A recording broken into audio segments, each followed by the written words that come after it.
The only project that I was involved with was the Museum of Broadcast Communications Encyclopedia of Television. Bruce Dumont and I were board members at the same time. Bruce is the founder and president, I think now maybe president emeritus, I'm not sure, of the museum in Chicago. We were, I think, on a shuttle from Atlanta Airport to Athens when we were discussing, and he said, I've been approached by a publisher in Chicago and they do encyclopedias, that's what they publish.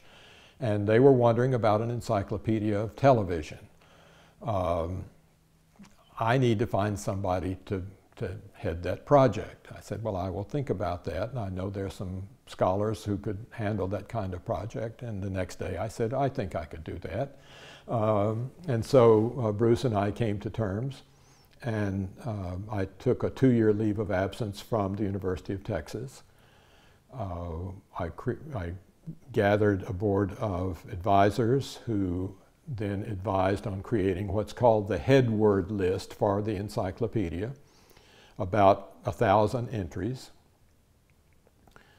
Some people remarked that there was that entry on American Westerns in there, which I insisted on. But it was international, so we had people advising from different countries, and the headword list came in at around 1,000, maybe a little over 1,000 entries. And then had to find people to write these entries. It was not something that a single writer could do, because I'm not certainly an expert in Australian television, but we had to have an entry on Australian television. We had to have entries on the BBC and its structure, and we had to have stuff on the economics of television, on cable television, on regulation in television. All of these entries were in the encyclopedia. And of course, many important topics are not there. But I commissioned these essays to around 300 people around the world to be the writers for the encyclopedia. And their materials started to come in. And Sarah Newcomb and I did the encyclopedia in our largest room upstairs.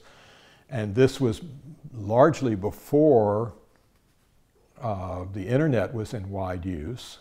So we weren't doing this by email. People were sending us floppy disks with their stuff on it. I got a new computer. I forget what its capabilities were, very minimal. The whole thing was edited. We printed out hard copy to send to the publishers. We didn't do an index, but we did highlight terms that would go into an index.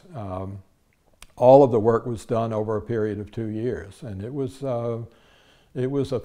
part of it was literally physical work to get these things printed out, copied. The other part was the editing work that I did.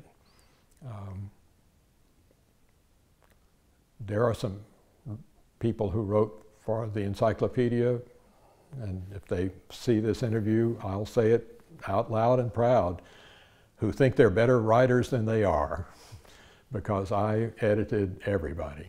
And there were a few people whose work was perfect when it came in, but there was a lot of editing done. We provided the list of casts and schedules for programs, largely taken from Tim Brooks and Earl Marsh's book on their Encyclopedia of Television Programming. Tim later I asked to join the Peabody board, and he was a great board member because of his encyclopedic knowledge of television and radio, actually. But that took 2 solid years of work. The first 3 months were fairly easy because it was simply making assignments and waiting for people to send material. We had a fax machine in the room beside our bedroom, and something from Australia is going to come in at 4 in the morning, and there it was, beep, beep, beep, and we would, it would be there in the morning, or sometimes I would get up and do it. But then sometimes I actually had to, and this was before scanning was easy, so I would actually retype everything. This is the mid-90s? This was mid-90s, yeah. We started in 93, so 93, 94, 95, I was on leave, and the publication came out in 96. We did another edition that came out in 02, I believe, adding about 200 more entries. After that, I think the whole encyclopedia industry changed. You know, by that time it was already changing. You can find entries on most of the stuff that we did in Wikipedia. You can find it, and you can look up the Cosby Show and find a half dozen, maybe way more essays on that show.